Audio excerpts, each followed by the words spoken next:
मेरठ न्यूटीमा अस्पताल पर टली सीलिंग की कार्रवाई। न्यूटीमा अस्पताल के खिलाफ अतुल प्रधान कलेक्ट्रेट में आमरण अनशन पर बैठे हैं। वहीं मेरठ विकास प्राधिकरण ने आज अस्पताल के बेसमेंट को सील करने के निर्देश दिए थे। इस पर आईएमए चिकित्सक लामबंद हो गए। उनका कहना है कि यदि अस्पताल पर कार्रवाई हुई तो अनिश्चितकालीन हड़ताल करेंगे। इसके बाद मेडा ने फोर्स न मिलने का हवाला देते हुए कार्रवाई स्थगित कर दी। वहीं सीएमओ ने अस्पताल में भर्ती गंभीर मरीजों को देखते हुए अस्पताल से मरीजों को शिफ्ट करने के लिए प्राधिकरण से 2 सप्ताह का समय देने के लिए कहा है। जबकि एसपी सिटी ने 6 दिसंबर को शहर में होने वाले कार्यक्रमों के दृष्टिगत शहर में भैरव जी की शोभा यात्रा के दृष्टिगत पुलिस फोर्स देने में असमर्थता जाहिर की, जिसके चलते ही एमडीए वीसी ने सीलिंग की कार्यवाही अग्रिम आदेश तक स्थगित करने की बात कही। सचनामा इंडिया प्लस न्यूज के लिए जनपद मेरठ से दीपक वर्मा की रिपोर्ट। डॉक्टर जो एकजुट हुए हैं, एक तो प्रेसिपिटेटिंग इशू था कि एमडीए का जो यहाँ पे पुराना एक प्रकरण चल रहा था, उसके अंदर जो है लोगों ने द्वेष भाव से कंप्लेंट लिखवाया था और उसके ऊपर एमडीए ने जो है तुरंत कार्रवाई करने के लिए हमने कहा भी कि भाई जो भी आपको अगर परेशानियाँ हैं हमारे लिंक से हम उसको ठीक कराने के लिए तैयार, लेकिन उस पर भी समय न देना, इसलिए बहुत एक ऑफिस में आक्रोश था। और बेसिकली तो इस बात का था कि डॉक्टर्स को अभी पिछले संडे पूरे शहर में बैनर लगे कि हाँ जी डॉक्टर लुटेरे हैं, प्राइवेट में डॉक्टर लुटेरे हैं। तो भाई प्राइवेट हॉस्पिटल में तो कोई किसी को घर से लेके आता नहीं है, सब अपने आप ही जाते हैं, सब अपने आप पहले से जिसको जानते होते हैं उसी के पास जाते हैं। 90% पेशेंट जो न्यूट्रमा आ रहा है उसका पहले किसी के पास ट्रीटमेंट हुआ है, इसीलिए वो आ रहा है। तो सबको एक कलर में पेंट कर देना कि हाँ जी प्राइवेट अस्पताल सब करे लूट घाटा, ये तो एक बहुत क्षति पहुंचाने वाला, एक हर्ट कर देने वाला। डॉक्टर बनने में कितना समय लगता है, कितनी परिश्रम लगती है। अगर आपके कोई मित्र होंगे तो आप उनको देख के आप अगर लेंगे।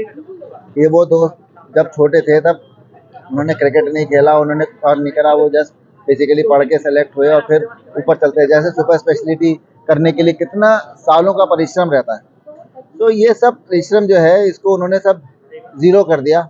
उन्होंने सारी हमारे 24 घंटे की जो मेहनत है उसको ज़ीरो करते हुए उन्होंने सबको एक कि हाँ जी ये सारे प्राइवेट अस्पताल एक लूट का अड्डा है, सभी प्राइवेट डॉक्टर जो है वो लुटेरे हैं।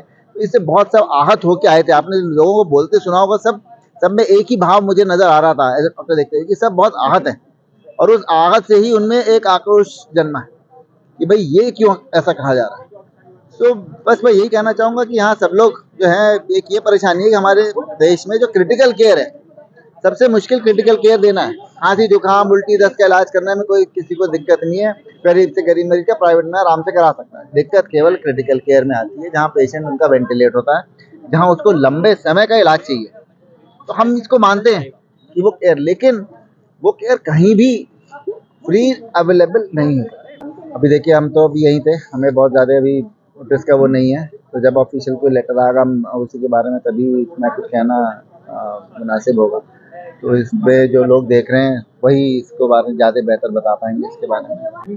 नहीं, ये रणनीति का मतलब कोई ऐसी लड़ाई है जो हमें रणनीति बनानी है। हमें तो देखो हम लोग बहुत सिंपल हो गए, हम तो सुबह से रात तक केवल अस्पताल में रहते हैं, तो हम तो अपना केवल मरीज ही देखते रहेंगे यहाँ पे लगातार, और हमारी कोई रणनीति नहीं है। जो सामने आता रहेगा उसको हम ठीक करने की मैनेज करने की। इस शहर को ना स्मार्ट सिटी की तरफ लेके चलना है, हमें इसको हेट सिटी की तरफ लेके नहीं चलना है। तो इस तरह की मैसेजिंग जो दो फुटों में होती रहे कि हाँ जी ये इसको भला बुरा का है, वो ये बिल्कुल गलत है। हमें अमन शांति और चाहिए कि हाँ भाई हर सिटीजन जो है वो खुश रहे, हर सिटीजन को प्रॉपर इलाज मिले। हमें उस दिशा के बारे में सोचने पर ज़्यादा जोर देना चाहिए कि कैसे हर एक बच्चा जो पैदा हो रहा है उसको बेस्ट पॉसिबल इलाज मिल सके। अगर वो सरकारी अस्पताल मिल सकता तो वहाँ मिले, अगर वहाँ नहीं मिल सकता तो प्राइवेट में अस्पताल मिले।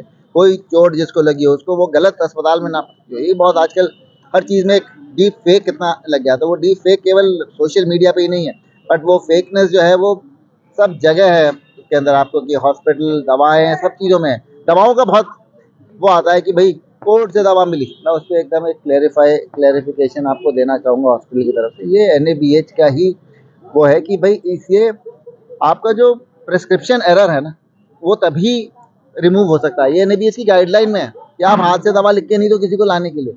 आपका बच्चा आया कि उसके दौरे पड़ रहे हैं, उसके नीला पड़ा हुआ है, अब मैं उसको दवा लिख के बाहर से दवा आएगी कि मैं आपको दवा लिख के दूँ कि भाई इस ऑक्सीजन की ट्यूबिंग लेके आओ और ये दौरे का इंजेक्शन लेके आओ, और फिर अगर रात 12 बजे आप आए हुए हो, कभी डॉक्टर मैं कहाँ से लेके आऊँ? उन्होंने कहा नहीं भाई यहाँ तो बाहर से लानी पड़ेगी।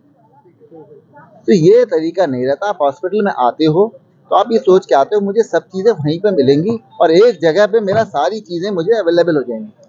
और हर हॉस्पिटल में आज मान नहीं सकता कोई ये कह दे कि उसको डिस्काउंट नहीं मिलता, उसके उसके पॉकेट के हिसाब से उसका ट्रीटमेंट कस्टमाइज नहीं होता। हमारे यहाँ हमें पता रहता है कि कोई बच्चा बहुत लंबा रहना, मैं न्यूबॉर्न बच्चों का डॉक्टर हूँ, उसका सुपर स्पेशलिस्ट हूँ। हमारे यहाँ बच्चों को तो 3 महीना 4 महीना इस तरह से हॉस्पिटल में रहना पड़ता है। तो क्या जो 3 दिन का इलाज जिसका होगा क्या उसका उतने ही उसके पैसे देने होंगे कि पर डे के 3 महीने 4 महीने तक? हमें पता है कि ऐसा पॉसिबल नहीं है। तो जिसका इंश्योरेंस होता है उसका इंश्योरेंस कंपनी देखती है। एक तो मैं इस बात को सबको मैसेज देना चाहूँगा कि भाई सबका हेल्थ इंश्योरेंस होना बहुत ज़रूरी है आज की तारीख में। किसी की भी कभी भी तबीयत खराब हो सकती है। हमें ये एंटिसिपेट नहीं करते ये प्रॉब्लम, इसलिए हेल्थ में ज़्यादा दिक्कत है। शादी में लोग लाखों खर्च करते हैं, उन्हें कोई दिक्कत नहीं आती क्योंकि वो प्लान करके करते हैं कि भाई मुझे शादी करनी है 3 साल बाद, मैं अभी से प्रिपेयर कर। लेकिन हम हेल्थ के लिए प्रिपेयर नहीं कर रहे होते हैं। बिल्कुल। तो ये चीज़ें ग्रेजुअली आ रही हैं। अभी पिछले 4-5 सालों में आयुष्मान भारत बहुत अच्छे से आ रही है, इतने सारे अस्पताल हैं। तो देखो हर पेशेंट को हर हॉस्पिटल केटर नहीं कर सकता। ये टी-शर्ट अगर आप ही को फिट आती है तो आप ही को आ सकती है। मैं पहनना चाहूँ नहीं पहन सकता, ये पहनना चाहे नहीं पहन। ऐसे ही हेल्थ केयर सिस्टम भी अलग-अलग श्रेणी के हैं और उसके अंदर अलग-अलग श्रेणी का पेशेंट जाके अपना ऑप्टिमम इलाज करा सकता है। जो सरकारी अस्पताल में जाए वो सरकारी में, जो प्राइवेट में खर्च करना चाहता है जो कर सकता है, उसके लिए इसमें लूट और धोखा और ये कहाँ से आ गया?